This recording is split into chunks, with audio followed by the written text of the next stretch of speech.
This is Leicester Till I Die TV. Watch and subscribe on YouTube and listen on your podcast platform. Hi everybody, Jerry Taggart here. Now be sure to watch Chris and Leicester Till I Die TV by subscribing on YouTube and following them on social media for all the latest Leicester City news and information. Come on you foxes! Strap yourself in, because we're set up, switched on and ready to go.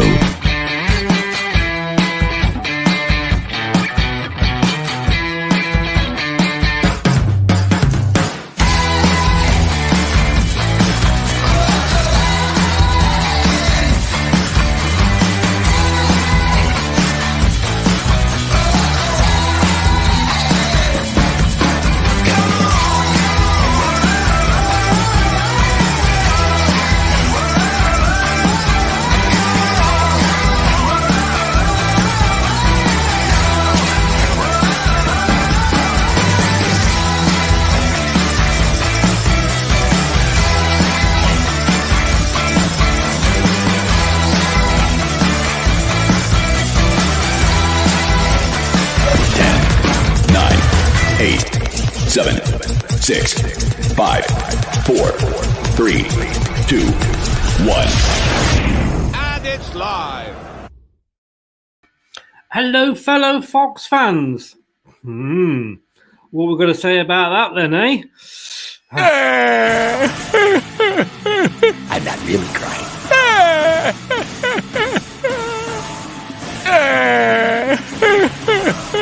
I'm not really crying.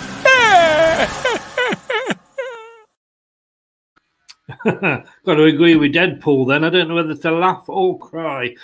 I'm confused. Help me out here, guys, right? We've played Manchester City. They've only lost 3 games all season. They've not lost, as I was just informed by Bradford, in 27. They've lost 1 in 27 against Man United. But Man United beat Man City. We beat Man United. Man City beat us. Can you explain it? And I tell you what, I've always said I love my team. I'll back my team, win, lose, draw. But I want to see us turn up. I want to see us put a performance in. Did we put a performance in? Or was it purely the fact, in fairness, Man City didn't allow us to put a performance in?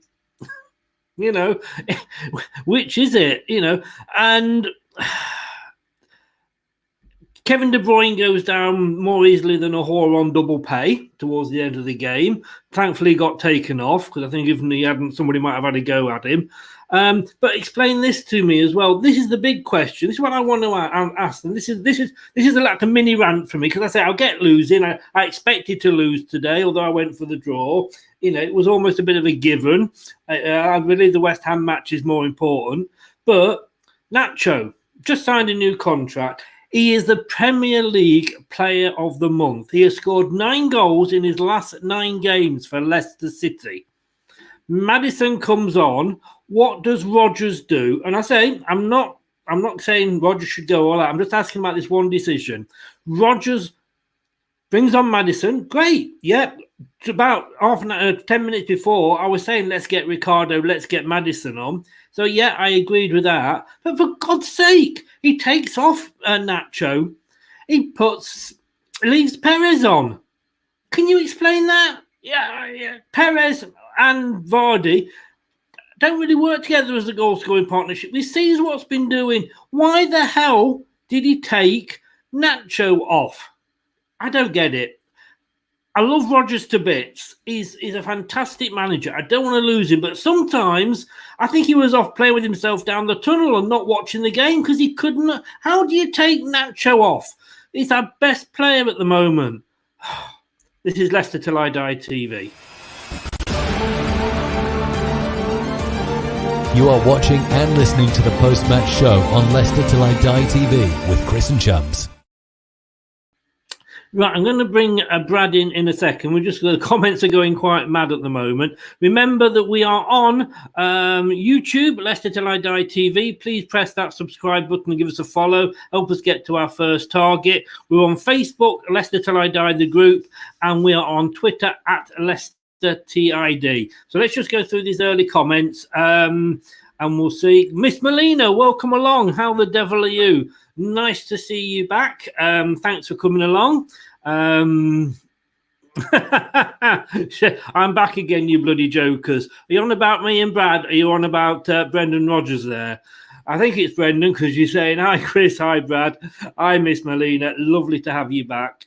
Thanks for joining us. Hi, Chris. Ain't a Fox fan, definitely not, but here for the laugh always.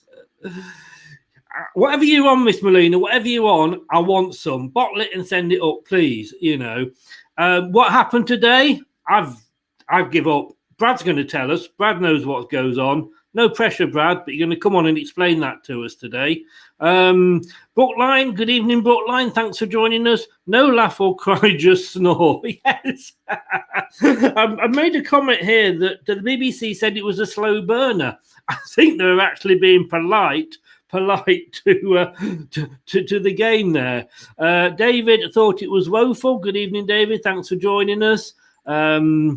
Miss Melina, Das was on fire tonight. In fairness, the whole Manchester City team were on fire tonight. It was almost a case of men against boys. Not sure who this is. It's just Facebook user, but hi from the Falklands. Good evening. Thank you very much for joining us. Lovely to have you along. Are you resident or are you in the armed forces down there? Let me know. And stick your name at the end so I can give you a shout out.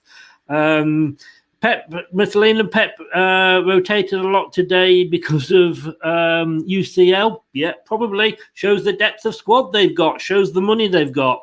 Was a snooze fest? Yes, it certainly was. I could hear you snoring from here, Miss Melina. Bottled it? Well, we'll come on to that in a second. Not going to lie, I did think this was going to happen. Brookline, I'm not posting your second post because that's a little bit inflammatory. We lost the majority of tackles and fell down at the crucial moments. Yeah, but we didn't fall down like Kevin De Bruyne, did we? Bloody hell, you know. I wish I knew a girl that went down as easy as him. I really do. Schmeichel, probably our best player.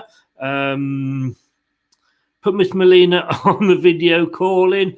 I'm not sure what you're after there, Brookline, but let's get some people in on the video calling. Unfortunately, Julian, who normally does our post-match show with us, the X-Fox, can't join us at the moment because he's seeing family. It's bank holiday weekend. So we've got an able replacement in. But first of all, let me bring in Brad. Good evening, Brad. I'll say good. That was a joke, wasn't it? Evening, Brad. Yeah, evening, Chris. Yeah, it's. Can I have my rant now? Is my rant over? Yeah, yes. It was quite an amusing one, that, mate. It was. It's the feeling of most, isn't it? After that. Yeah. Well, like I say, we can't get Julian in because he's with his dad, but in his place, somebody else who has graced the green grass of the King Power Stadium. He scored one of the best goals ever. Unfortunately, it wasn't on camera, so we've only got his word for it. Good evening, Craig. Good evening. Hi, Brad. Hi, Chris. Hi, Craig. You still awake then, mate? Yeah, just about. I mean, to be honest, did we expect anything else? Really, I know we maybe we expected a better performance, but I don't think any of us expected a result to be that much different, to be honest. I mean, would you agree with that, Brad? When I said this was almost like a giveaway game, you know, it's the West Ham one next week that's probably more important, but again, as I always come down to, it's the manner of the fact that we lost, the way we lost. But was that us, or was that just Man City being literally on a different level to us? That was Man City just being on the level they've been pretty much all season. There's nothing you can do against it. It's very rare they blip. And on a day you'll catch them out cold. We caught them out cold at the start of the season. Manchester United caught them out cold a couple of weeks ago. Every so often when a team's in such an amazing run. You know, it does have its moments. Maybe if we'd have played last weekend, you know, when Man City were just off the fresh burn of that, we might have had a bit more of a go at it. The international break, I don't think, helped get them mentally prepared because it gave their players a chance to really analyse it, didn't it? And they're a great enough team. They don't need that much time. They don't need time, you know, extra time to analyse it as it is for the squad they've got. But I think that gave them a chance to really get things going today. And it was always going to be tough. And it is what it is. And I think we slipped, you know, we blinked, didn't we? At the crucial time when we were just holding on and we were staring Man City down at 1-0, we blinked and then it was 2 and that was it, wasn't it? It was just a good Man City performance, I think. It didn't help. Agree with that, Craig?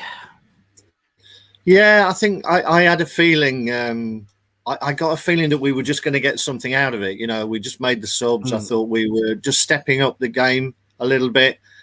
And then a killer pass from De Bruyne and it's all over. You know, I think it almost looked like a performance where Brendan had said, you know, if we get something good, but don't overdo it, don't pick up any injuries, just get through the game because the important games are the ones to come. That's what it looked like to me. Well, I mean, if we, let's first of all, it could have been a lot worse today. It really could have been. But guys, we've got to really go out. I mean, I know David Cameron wanted us to all hug a hoodie, but I think we should be hugging a baggie tonight, don't you, Brad? Well, you'll get that terminology stricken on YouTube for saying hugging a baggie. That can mean a whole different thing somewhere else around in Britain these days. But I'm too innocent to know. I'm too innocent to know, mate. Yeah. But I think maybe that's where, just as a fan, you feel just a little bit extra disappointed than you would have been. Because before this game kicked off and before the Chelsea result happened, we were all probably sat here thinking, we've got a chance of nicking things. And I think that's what you've got to take from this. For the first time in a while, we actually felt genuine between a lot more than against, thinking we could just get a point here and nick something. And it wasn't to be. But it probably just felt a little bit more disappointed because we got even more of a bonus on a free hit against Man City because of Chelsea's result. You know, it's just one of them in football. Unfortunately, we weren't able, you know, like Craig said, just as we got the subs on, that's when we blinked and conceded a second. Because you did feel up until then, despite the onslaught of Man City, while the score's 1-0, it's always dangerous and you can always find a way back into the game. But there it is, we lost in the end. So. But Craig, we take it. At the start of the season, if you'd said to us, like, right, obviously we're going to play Man City twice, we might play them a third time yet in the FA final. That'd be the decider. But if you say, you're going to play, obviously you're going to play every team twice, but you're going to play Man City twice in the league, you're actually going to get off them, beat them 5-2. You'd have taken that at the start of the season, wouldn't you? Yeah, of course. I mean, you know, if we look at it in aggregate, we've won 5-4. You know, we'd have taken that for sure. You know, but yeah, I think the disappointing thing is that, you know, we talked about us playing with more confidence, being, you know, Brendan getting the mental side of it right, that the players actually believe that they're good enough to play against the top teams. And for me, that was a disappointing thing, that we didn't look like we had the belief that we could actually hurt them. And that's what I mean. You know, were they 100% into that game? It really didn't look like. I would hope not, because if that is us at 100%, then it's pretty disappointing. It just looked to me like we would take something if it came our way. Bookline here, I think he's saying Man City here are like Russian gymnasts. All the City players look like they're steroid users, with De Bruyne having the road rage. Even Mahrez has muscles. Maybe they're good at exercising. Scott's made a very good point here, though. Didn't agree with selection today. As soon as Sancho was not available, should have gone for a back four, in my opinion. But we move on. Sancho, obviously, it was down to COVID. I was a bit concerned about Amati Brad in a back three, but I don't think he particularly played any worse than anybody else. So I'm not going to have a go at him. But it's a formation that we were used to. it's a formation that we've won with the last couple of games. Again, why change if not broken? Yeah, but unfortunately, it works as a 3 with Soyuncu there, because their second goal, and I'll go more on it later on in the show, but their second goal came about because Evans didn't know that Fofana was shadowing him and covering him, so he could have let that ball go. So when he fell over trying to throw a leg and stop it going through, that threw Fofana off what he was trying to do, and the weight took him back, so he missed it as well, and that led to the goal. And that's because them three, as a predominant 3 centre back pairing, don't do it. They don't cut the mustard. Yes, I know someone's going to come on here and say Amati was part of the back 3 that beat Man City at that. When we beat them at their game. I'm not saying that any which one of them's a problem. I'm just saying that's not a 3 combination that works. We've had it a lot this season where when we've had a 3 where it hasn't been Fofana, Evans and Soyuncu, and that's when we felt it's not worked. Like you said, Chris, when it's been them 3 at the back, we've gone on and won the game. I do have to agree with the comment. I don't think 3 at the back was the wisest of ideas today, just to compensate for Soyuncu being out. But again, yeah, I know. I a good point, Brad. Craig, I mean, and I know I keep going on with it. It's just a bugbear of mine. Brookline, I don't know what you're trying to say here. He says my jokes are funnier when I'm upset. I don't know about that. But then me and Craig, we are off the wheel tappers and shunters, aren't we?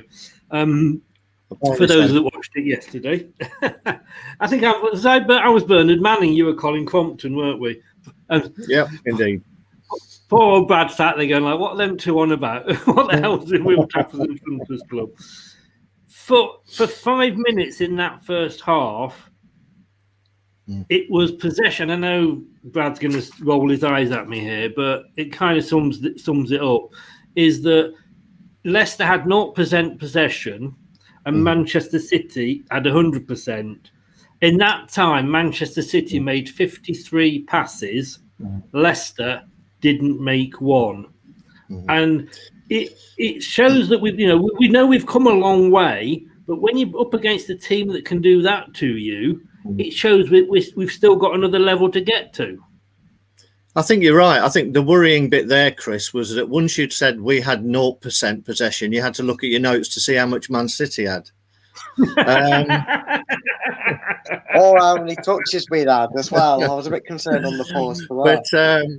But I mean, I should have said 102 and see if anybody said anything, shouldn't I? I mean, to be honest, teams can do that. I mean, we did that. We've done that to a few teams, because if you're not pressed, nobody's actually getting close. Then it's easier for a team like Man City to do that. We didn't look like we wanted to go and hurt anybody. As soon as Ndidi got booked, he wasn't going to get near anybody. But there was a couple of points that I would say there about the Soyuncu thing. One is, as soon as you move Fofana over, you're basically losing 2 positions, because I think people overlook how important it is to play on the right or a left, whether you're in a 2 or whether you're in a 3. If you're naturally right-sided, playing on the left is more difficult, and you do lose your position, like Brad said. But also, it's interesting today that Kabak, who played alongside Soyuncu for Turkey, is actually playing for Liverpool tonight. So I'm not sure what's going on with the COVID rules there, because it seemed like Soyuncu's had to self-isolate, but the Liverpool player's playing. So maybe someone's got more information on that, but that seems a bit strange to me. I didn't know that, but that like you say, that does raise certain questions. But Brad, the question that I'm going to raise now, and again, this is another little pet hate of mine. We didn't lose any players through injury, but we lost a player because of the pandemic and the situation is at the moment. What the bloody hell are we doing when we're playing all these games? Not just the Premier League, but every league has got a shortened season. We're playing more games more often, and we're having to play meaningless games that, the qualifiers that nobody really gives a total shit about. if I mean, England, for example, looking at England, if we can't get out of a group that's got San Marino, and Albania in, something's wrong. What are we doing having these bloody internationals when all this is going on? Because money. Yes, it's exactly why they're still going on, mate. It's the only reason they're still going on. Yes, they didn't need to do the Euros. They should have just cancelled them and moved them to the next Euros when they come along. The players need a break. The players need a full pre-season of rest and preparation. They had about a week and a half for what it felt like for how long on football. But money has been invested. Money needs to come in. Why they can't get fans in the stand, guess what takes more priority? Money. That's exactly why it's going ahead, mate. It's exactly why we play these paint-drying, piss-poor internationals. There, I've had my rank now, Chris. I've had my rank. It's your turn, glad Craig. you agree with me. Everybody agrees with me about it, and that was Brad there being sponsored by Money Supermarket. Damn it! You get my sponsor cut. Shut up, Craig. First half, we never had a shot. We didn't have one on target. No. We didn't have a shot, and that's taking out, of course, Jamie Vardy. We'll come on to that with Brad in a second. But that, and I've made a note here at half time. The saving grace was that Man City hadn't got the shooting boots on. That came back and bit me on the bum, didn't it? But to me, that was a sort of game that cried out for changes to be made at half time.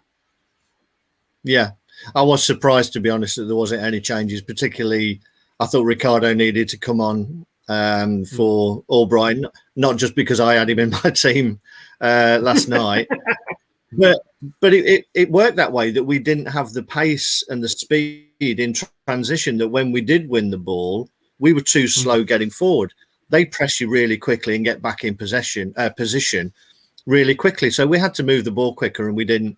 And obviously we saw, unfortunately, Albrighton's defensive skills for the first goal where he got sucked in. Not a personal slight on Albrighton. It's just a fact that Ricardo's a better defender and he transitions up the pitch quicker. I'll come out and just say to that, to be honest with you, I don't think Albrighton is a good defender at all, personally. I mean, I a couple of seasons ago when he was playing regularly and he played in that role, he gave a couple of penalties away. I just don't trust him. And I love him as a player. I'm not criticising him, but I just don't trust him defending. Yeah, as I say, for me, he was at fault on that. It was a sort of almost like a forwards challenge or a playground challenge to come rushing out. And he sold himself so easily. If he'd have just stood there, Mendy wouldn't have been able to get the space to get that shot off. It may only have been a matter of time, but he was culpable for that. And I thought that was pretty obvious during the first half, that Albright wasn't offering a lot to us, to be honest. And I fully expected at least that change to be made. Yeah. Brad, 2 goals disallowed in the first half. Again, I don't know where the book line, he might be the only one that likes my jokes, but I did actually put up that I loved VAR after 4 minutes and I hated it after 45. And then as a joke, and then everybody was going like, well, it wasn't VAR that cancelled our goal out. But Vardy was offside. Schmeichel was unsighted. I think, I got a problem with both of those. Had Vardy, and this is the point I'm going to ask you now, is Vardy off the pace at the moment? Because the last few games, and this one included, he's getting caught, or it seems to me that he's getting caught out offside a lot more than he used to. I think he's struggling with the adjustment. I think we've been saying it for a few weeks that he's still doing a great deal on that pitch. I'm not going to question that lad's talent and ability and question him as a first team player. I'm just not going to do it. But if you're talking somebody on a professional scale, he is seemingly now, especially with a further layoff over the international break, that he's not as quick recovering. I think he tried to overcompensate a lot today because he doesn't look like he's quite still at full fitness, because I think he's been playing with an injury. A lot of people are saying that about him, that he's played come back early, didn't he? And maybe he shouldn't have. And now he seemed to have shaken off that injury. He's now just getting his sharpness back up. And I think today he felt the need to go earlier than he usually does, is because he didn't quite trust his pace to be at 100%. And I think that's what it was today, because he wasn't far off, was he? You know what I mean? That was Jamie Vardy-esque at his best. Yeah. If he gets that onside, he does exactly to Man City what he did to him at the Etihad, and we're talking a different thing. But I do feel that at certain points over the last couple of games, Jamie Vardy's maybe second-guessed his abilities a little bit at what levels they're at. And look, Jamie Vardy. That's no critique on him. He's probably the harshest critic on himself because of his journey in football. But I wouldn't say anything changes my opinion on him being on the starting 11 or anything like that. He's nothing close to a major concern yet. The concern will come if it continues throughout the rest of the season. Yeah. Second half, Craig said no changes, which was surprising. I thought two comments at the start of the second half, and I've got this down, 47 minutes, we are pissing about with the ball again at the back. We're passing it to a defender who's got two Man City players behind him. This is Man City. You know, we're not playing Rushton and Diamonds. We're not playing Newport or something like that. We're playing Manchester City, and we are pissing about with it at the back, where they are basically covering every player. Perez loses the ball, and I'm not blaming. Again, I'm not having to go at Perez. He was tackled. He lost the ball, but he lost it just outside the box. They nearly scored. On the other hand, when they had it, we did seem to sort of be closing them down a little bit more than we had in the first half. We seemed to come out a little bit, better than we went in. I think they'd obviously been told at half time to stop watching them play, which is basically they might as well have been on the sofa next to me watching, because I was as close to them as some of the players were, and I think they'd been told that, get out, don't let them play. Man City, if you let them play, are going to beat any team in the world, let alone us. So I think they'd been told that to get out, try and get a little bit closer, up the pace of the play. We know that we're a much better team when we're playing quick, when we're playing at a fast tempo. And I think sometimes we were too slow. There was an extra pass where there didn't need to be. I think Vardy went offside a couple of times because he was expecting a pass. And he went, and we played an extra pass again. But yeah, I hate the messing around at the back. There was one in the first half where Schmeichel actually took a long goal kick, and I can't remember the last time he did that. But against a team who presses you that high, you might as well take your chances by getting the ball in their half at least, and then trying to win the second ball from there. But it comes down to that almost. We're stuck in a way in terms of the ethics of the way we play the game. And sometimes you've just got to adapt to who you're playing.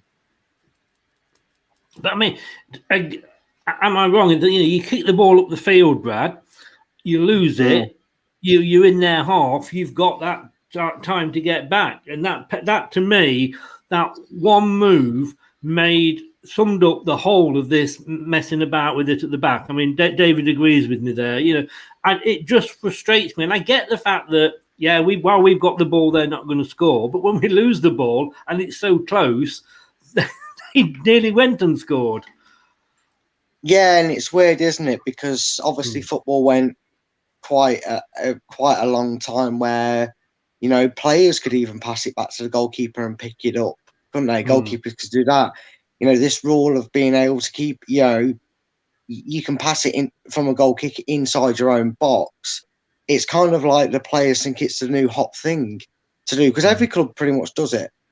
And I notice in any game, no matter what the situation is, whether it's 2-1 with 2 minutes to go, or you're 3-0 up, or 3-1 up, and there's still 60 minutes left, they love to piss around with it at the back. And this season, up until probably today, we got away with it. And today we felt the punishments of it, because there was 3 or 4 warning signs. Man City, through our own efforts and our own errors, could have got 2 or 3 more today. So that taking that into consideration as well, 2-0 defeat is a lot better than what it could have been, because it looked like, are they taking their chances? It could have been 4 or 5.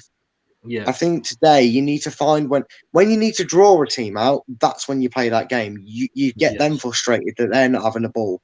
When it's someone like Man City, like you said, Chris, and like you said, Craig, we've got to go at them. And unfortunately, we just did that at the wrong point. Yeah. That's what it was today. That's where we lost it. Yeah, David, you made the point here, and I'm very impressed that you pull your hair out when they do that. You're 88 and you've still got a hair to pull out. Respect to you, mate. I'm 60 and I've got no hair, which is why I'm wearing this hat. I want to come on to you, Craig. Obviously, your turn now. But Casper, we are doing this pretty poppy pissing about at the back. It goes back to Casper. Sometimes Casper kicks that ball out like a one-legged man at an arse-kicking competition, doesn't he?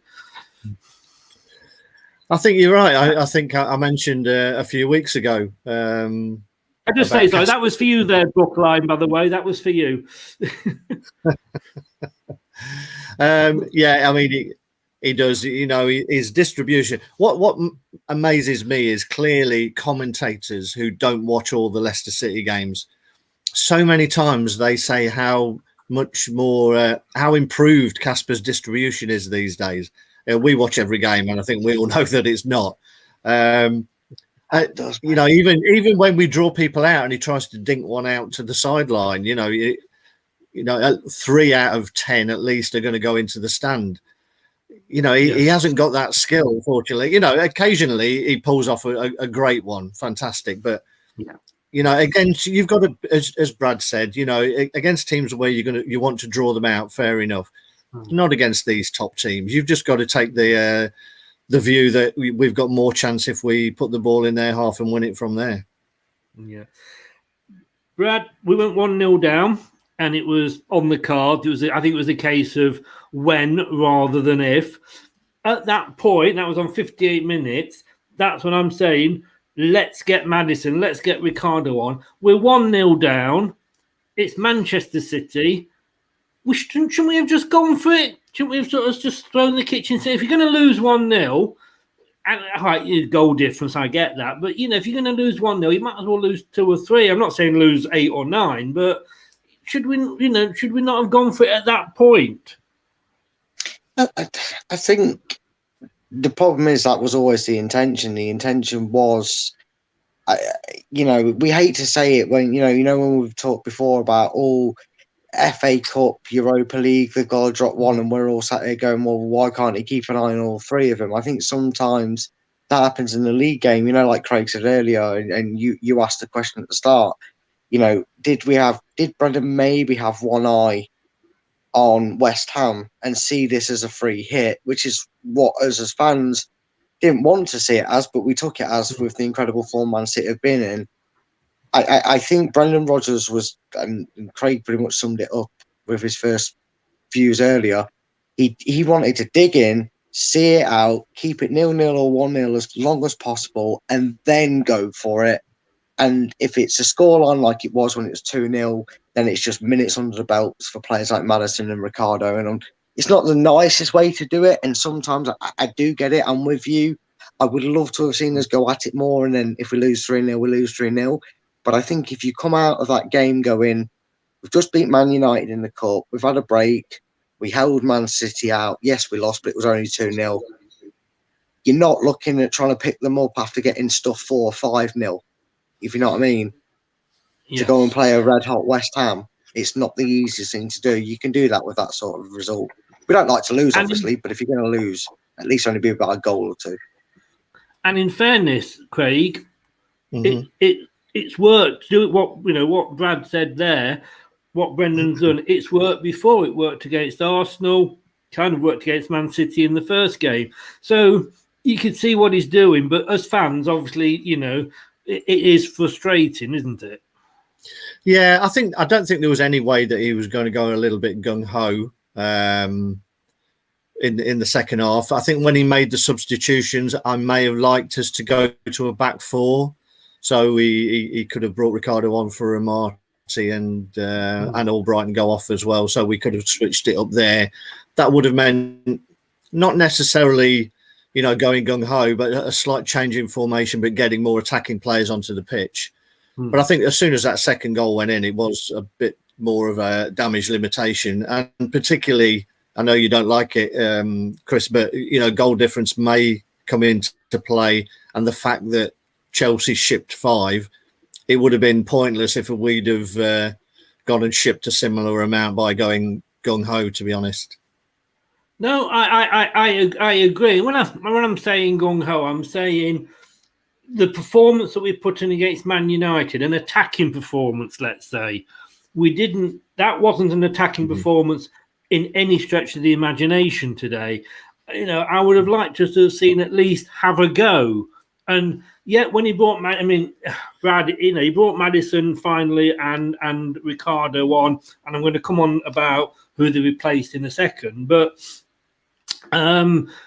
unfortunately, as soon as that happened, we went 2-0 down. But after that, at least Maddison, he probably had more shots after he came on than the rest of the team put together for the whole 90 minutes. Yeah, he kind of, and I don't like to give credit to this person, but I can respect talent to a degree, I guess. He kind of reminded me of what Bruno Fernandes was like against us in the FA Cup, Maddison. You remember when Bruno Fernandes got brought on by Ollie and it was 3-1 and he was surging around, wasn't he? He was trying to get the ball. He was wanting to take free kicks earlier.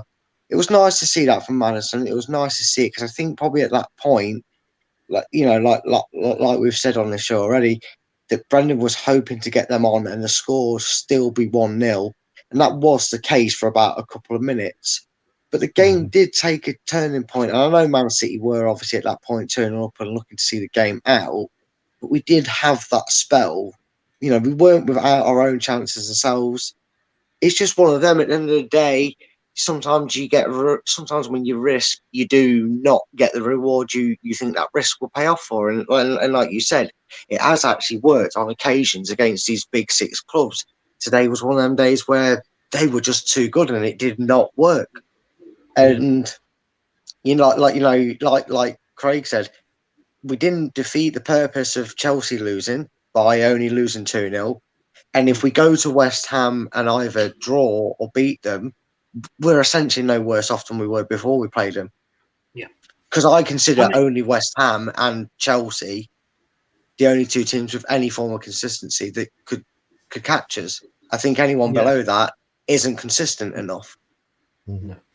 And it's a point, and as I say, I agree totally with what you're saying about the goal difference, Craig. I mean, I'm just looking there now, and Chelsea have a plus 16, we have a plus 19. So it is very, very tight. And like I say, I'm not saying that we should have played, 1 at the back and 9 up front, but I would have just liked us to have put more of an effort in. Do you know what I mean? But right, I'm going to come to you first here, Craig, because this, and I should just say, sorry, it's Arsenal 0, Liverpool 0 at the moment. I think if it stays like that, that'll be best for us. Although, Arsenal have got 43 points, Liverpool 47. So maybe I prefer Arsenal to win that. Really. Arsenal are a draw because Arsenal aren't even in the picture, and I don't even think Liverpool are myself, really, personally. But I think Miss Molina's probably gone off to watch the game, but if she's still watching, come on, Arsenal. But no, let me go back to this point. I was going to come to you both. I'm going to come to you first, Craig, because I had a rant at the start, and like I say, at the end of the day, it's one game. It's not the end of the season. It was Man City. If we'd done that against, Chelsea have got more to be pissed off at, losing 5-2 to West Brom than we have 2-0 to Man City. So, and as Brad said, it was a bit of a free hit, really. But you make those substitutions, great. You bring the 2 players on that are probably going to make a difference to the game, great. You take off the guy that's just won the Premier League Player of the Month. You take off the player that's got 9 goals in 9 club games for Leicester City, and you leave on Perez, who couldn't score in a brothel. You leave on Vardy, who, has struggled with one up front recently and has been playing better with Iheanacho. Explain that to me, Craig, please, because I don't get it at all. What the hell was Nacho being taken off? And won't that just destroy his confidence again? Well, there was a few things there, Chris. One, to be honest, Chris Warrior news at 10. Yeah, as I said, for me, I would have taken off Marty and Albrighton and gone to a back four, and then you could have kept all of those players on, plus having a bit more attacking intent. For me personally, and I know neither of you are his biggest fans, but I thought Perez looked like he had more threat than either of the other two in front of him, to be honest, today. At least he was trying stuff. He was getting free. He was dropping into space. Vardy, for me, wasn't making the runs, but we've talked about that. And I thought, to be honest, I thought Iheanacho was a little bit off it today.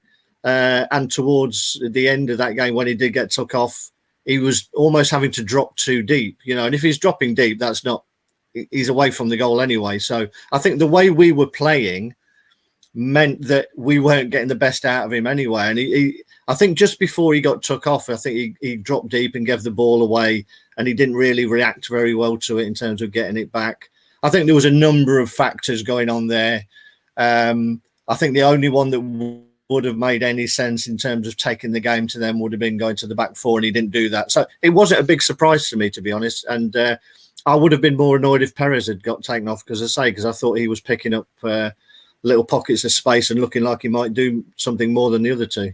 Yes, he doesn't score, but he was being the more creative one. Tielemans hardly got over the halfway line apart from the one shot he had.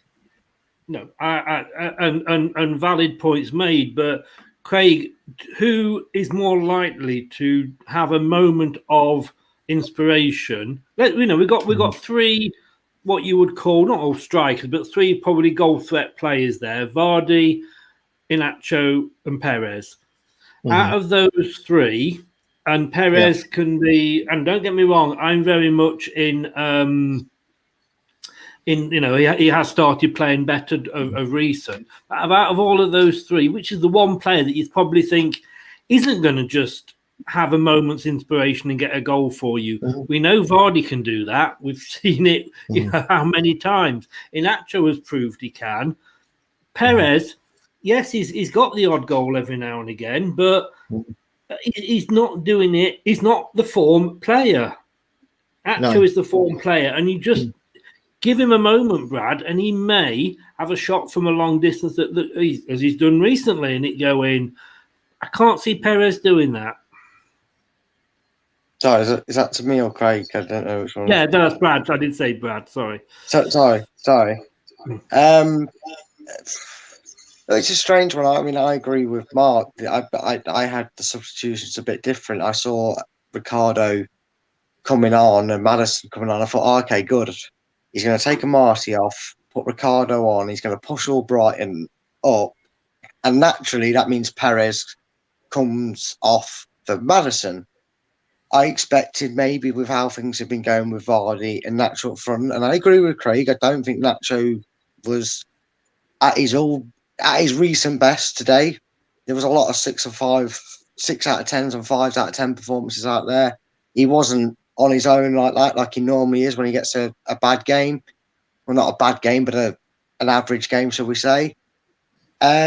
I think it would have been wiser to have taken Perez off, not because he had a particularly bad game, because I do think Craig's right. I think he did show that intent and try and do a lot of hustling and bustling and quite defensive work.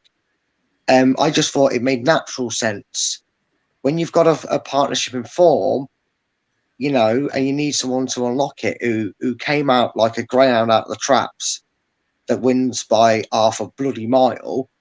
Maddison on the pitch, you never know what could happen. I think if he's got two options, instead of going, right, Vardy, you run, I'll find you. If he knows Nacho's in a bit of form, the lad's good, he knows that he's on board with the plan now. I've got two people to aim for. It might have done something different. Would it have got us a draw? I don't think so still. But it might have softened the blow a bit. It might have kept Nacho on a run. Might have got a goal back, you know what I mean? Yeah. But I found the way the players he took off and changed it. I would have changed it to a back four as well as Craig. But I just thought, instead of bringing Albrighton off, who's not a natural right back, pushed him onto the right wing and let Ricardo overlap. But it just didn't seem to happen like that. And I'm sure he's already been asked the questions on by BBC and BT, etc. for their highlight shows. But Brendan Rodgers maybe will be able to let us know why he made the changes he did, because they just seemed to not be a bit natural fit. Pushing Perez up to have Maddison there didn't seem like the natural way to do things. It was a bit un-Brendan-like, I felt. I mean, I'm being picky here because let's face it, at the end of the day, he gets it right more often than he gets it wrong, which is why we're sat third in the table. We're through to the quarterfinals of the semi-final, of the FA Cup. Substitution number 3, though, Craig. Mendy replacing Ndidi. 82 minutes gone. You take one defensive midfielder off and stick another one on. We haven't got a game for a week. Again, I don't understand that one. To be honest, I think he thought the game was up and he didn't want Ndidi getting sent off. Is the only thing I thought of that. For me, Ndidi was booked. There was pointless. Things were starting to happen in that. De Bruyne was getting rattled and was in the referee's ear as he was from the sort of first minute.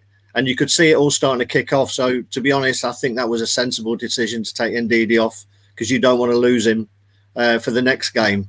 And I don't think he had that many options to change it with a more attacking player than Mendy, to be honest. So, for me, that was the only reason he did that. 2 comments here that are on the LCFC website. Rogers saying we lost to a top team, and at the end of the day, we did. You know what I mean? All of us at the start were going like, this is probably going to be a free hit here, and it is only the first game in 5 that we've lost, so it isn't the end of the world. And probably because we do this, we might get more critical than maybe we normally would do. But looking at the games, and let's have a look at the games that are coming up, because we've got West Ham next week, and that is that's a 6-pointer if you like. We've then got a little matter of an FA Cup semi-final where we're going into that as favourites, and I always think that's such a worry when Leicester go into a match as favourites. You might as well give them the win now, and then obviously we start a bit of a run where we're playing the teams at the lower place teams, if you like, and we're home to Palace. But look at the table now as it stands now.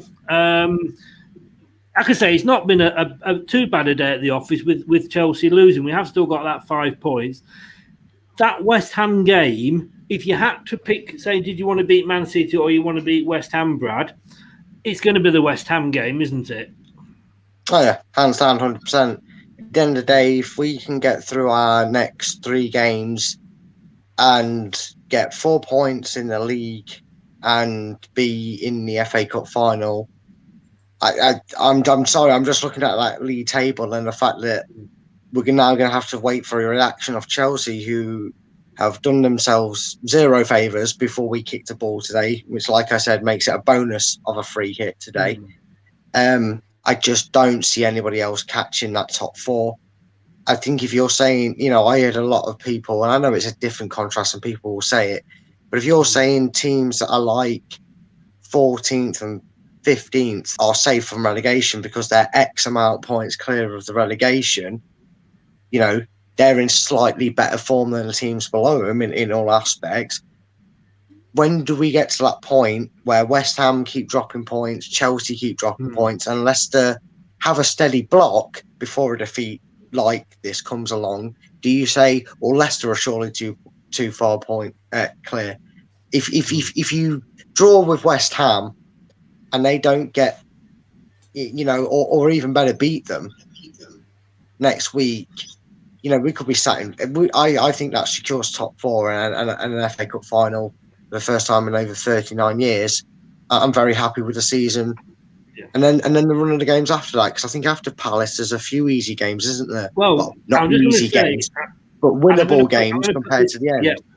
I'm going to put this to Craig because this happened after I'd done all the graphics. I do all the graphics for this for Monday morning, then I'm set up for the week. And of course, a week in football is a long time. We've actually been sandwiched the West Brom game between the Southampton FA Cup and the Crystal Palace game. We're actually at home to West Brom as well. I mean, considering that's like an easy game, and they've just gone and put, albeit 10 men, Chelsea, but they've just gone and put 5 past them. Yeah, you'd rather play a Crystal Palace, who are pretty much got nothing to play for other than every 2 million that a place in the table may bring them, than a West Brom, who's fighting for something. That's quite right. But if you look at those 4 games, and I think I touched on this the other night, that's our season right there. We've got an FA Cup semi-final and 3 games where we should be targeting at least 7 points. Be nice to get 9. Well, I think we've got actually 3. I think we've got 4 because we've got that West Brom game. Then we've got Palace at home, so 2 home games. Then we've got Southampton away. And then we've got Newcastle at home. Yeah. So out of those 4 games, 3 of them at home, and all those teams, and I know Southampton in the cup with us, blah, blah, blah, but they're all, again, like I say, lower place teams. Yeah. Those 4 games, and they come straight before Man United, Chelsea and Spurs. Those 4 games are going to be very important, aren't they? Yeah, I think, I think 3 more wins should see us do it, to be honest. And we are playing against, when you get to the end, it'll be interesting to see who's still in the Champions League, who's still in the Europa League, because they'll have one eye on that as well. I think Chelsea today, with their team selection, must have had an eye on the Champions League, because it was a strange team selection he went with. So, we've got nothing else other than the league, in the FA Cup to go for. We haven't got to take into account these sort of midweek European games. So, that could turn out to be a blessing in disguise for us. So we can just concentrate on the job in hand and know that if we can put in, 3 weeks of fantastic performances, our season's been amazing. Brad, those 4 games, and I say you should never count your chickens. I'm probably more a bit like the West Ham Man City combination. I'm actually probably more worried about those 4 games than I am about the Man United, Chelsea and Spurs, because you'd almost expect just to get, like say, more from those 4 games. But, this time last year, we were in the middle of our free fall. We were watching as slowly. It was like watching a game of snakes and ladders, wasn't it? And we were going down those snakes and Man United were coming up those ladders.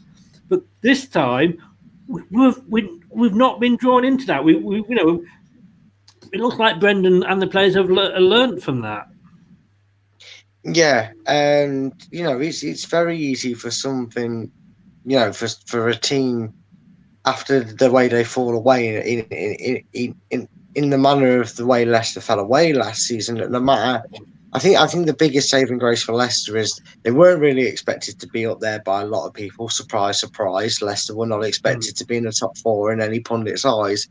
So when I kind of felt that when Leicester ended up losing to Manchester United in what was a horrible game just to watch, it was horrible to watch. And the media sort of got excited, didn't they? They got like excited little dogs. They wanted to crucify Leicester for letting a 14-point, difference get overturned, which, fair enough, any other team would come under stick for it, and we took it on board. And sometimes that goes wrong. How many times in Premier League history have you seen a team do really well up to the tip of the roller coaster and then the wheels fall off, and then that continues next season? Sheffield United have done it this season. To see us to do what we're doing right now is real testament. And there's something in the air, I want to say, the atmosphere around the club, the feel-good factor, and the way that we kind of baffle the biggest stat knowledger and tactician out there with the way we line up sometimes and somehow win a game of football. To see us where we are in the league and being such a continuous with our results, like I say, we have blocks of results, which is what your Arsenals, your Tottenhams, and until recently your Chelseas weren't having. You know, in this season we've done it. So I think these next 6 games really do define the season, like Craig said. You know, they're going to be harder, like you said, in a way to pick up points because it's Newcastle, you're expecting.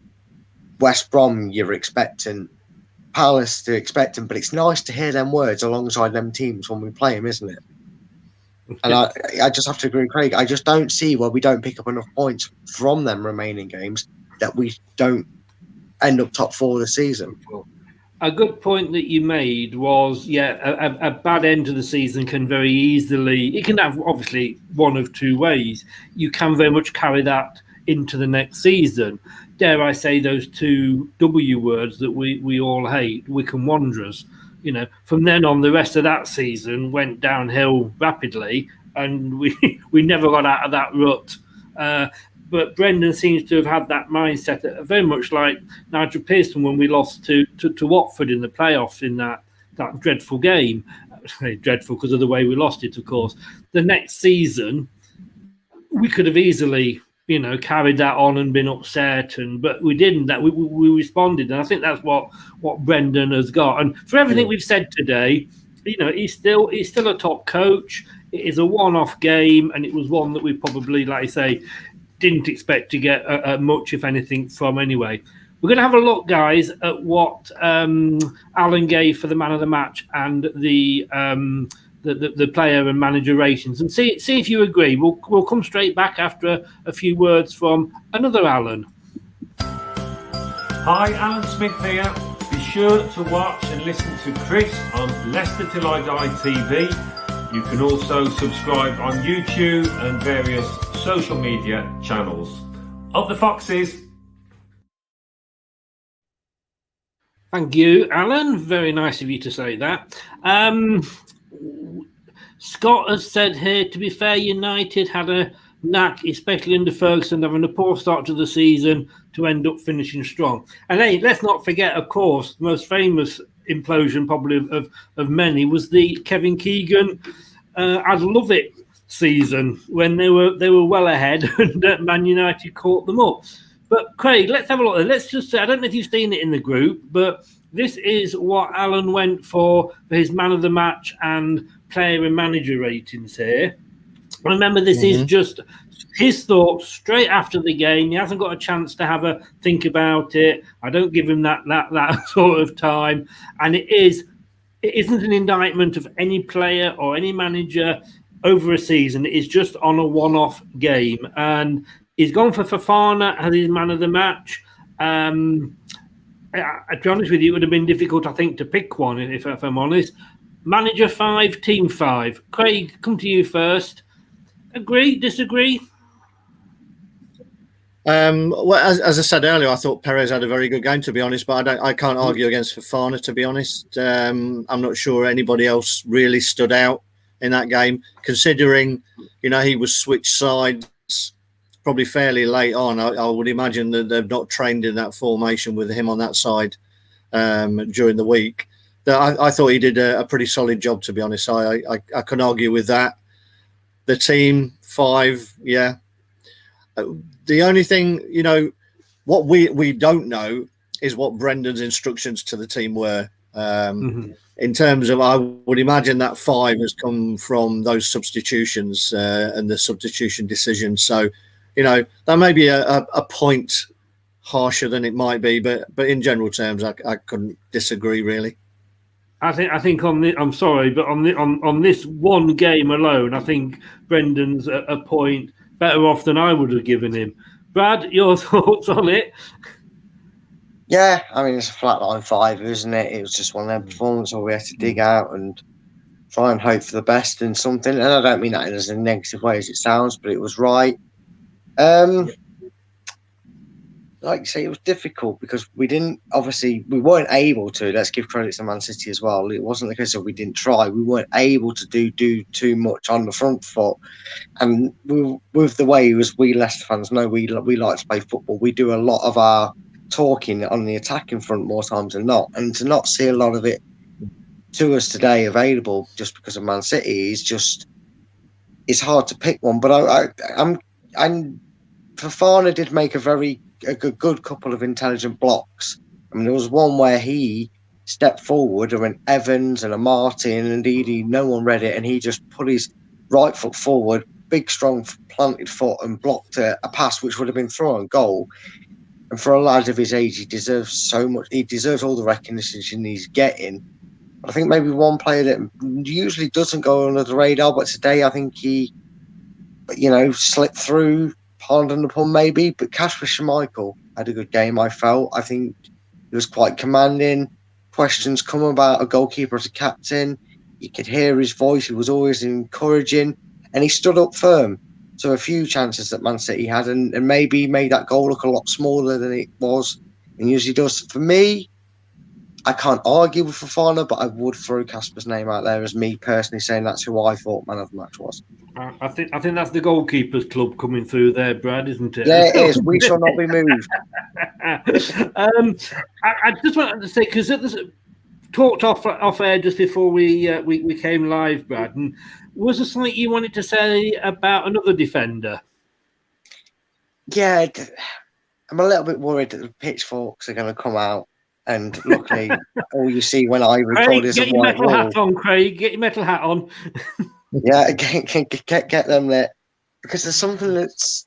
Now, we've mentioned it a few times on the show, and it's a player that's starting to concern me with a little bit of what he does, and it's Johnny Evans. I'm getting a little bit concerned with Johnny Evans in a back three, in a back two. If I had to pick a weak point out of what we consider our top three centre-backs at the club, and that's Evans, Soyuncu and Fofana, I think maybe it's now that time to pass the torch when it's available. Obviously, Soyuncu, we don't know the situation why he wasn't able to, but his teammate is able to come and play, whatever. I think that might be the way forward next, in the next couple of weeks when it's available to. Because Johnny Evans, for me, that's not the first time he's got caught out of position. His pace is now the point where his experience is getting put to the test. Can his experience compensate for not having that energy and pace that Fofana and Soyuncu bring to you for 90 minutes? And this is now the fourth or fifth time. Don't get me wrong, Evans is a quality defender, love him to bits. He's been brilliant since he's come here. But just like every defender at his age that's come before him at this club as well, maybe that's just a sign we're seeing that maybe Evans is not going to be a guarantee on that start sheet by at least by next season. I can't see him if that's the Evans winner going to get for the run-in, because that did concern me for the second goal. Because like I said, I actually think Fofana was thrown off by what Evans did, because he completely looked to throw Fofana off balance, and that concerned me because he's got away with it in recent weeks, I think, and it's gone a bit unnoticed and unsaid that he's got away with scrambling a few clearances, falling over, being out of position. Fofana's bailed him out a lot, which is why I can see why he gets a lot of praise in the man of match talk, because Fofana's hard work covers the cracks a few times when Evans is playing. I hope I'm wrong. Personally, I hope I'm wrong and it's just a blip he's going through. But I do see them as more concerning long-term issues with Evans. I don't know if you agree with me, Craig, on that, or what do you think he is? I'm going to say, Craig, do you agree? Do you disagree?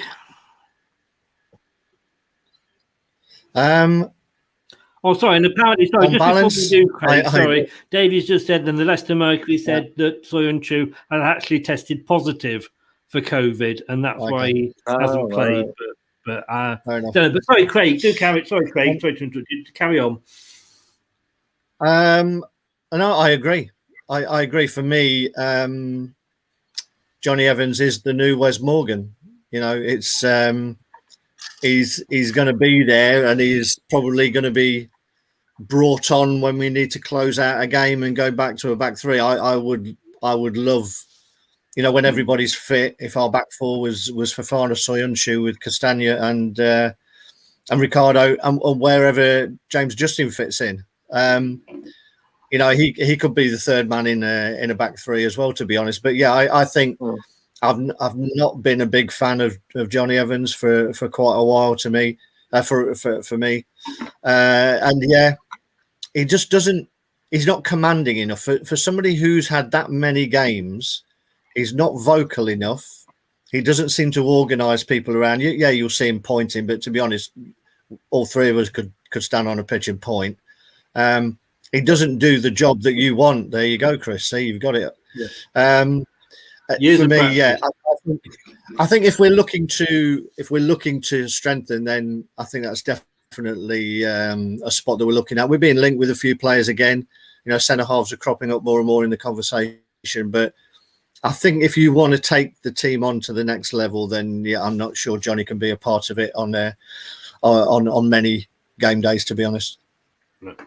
Guys, thanks so much for joining me. A quick one-word answer from you both. Just a blip. One-off game, yes or no? Craig? Absolutely. I beat him for it. Yes. Yes, it was. Yeah. As I say, I think you went premature again, Brad, didn't you? Yeah, well, that's what my last girlfriend said to me as well. So at least you know how she feels, guys. Sorry.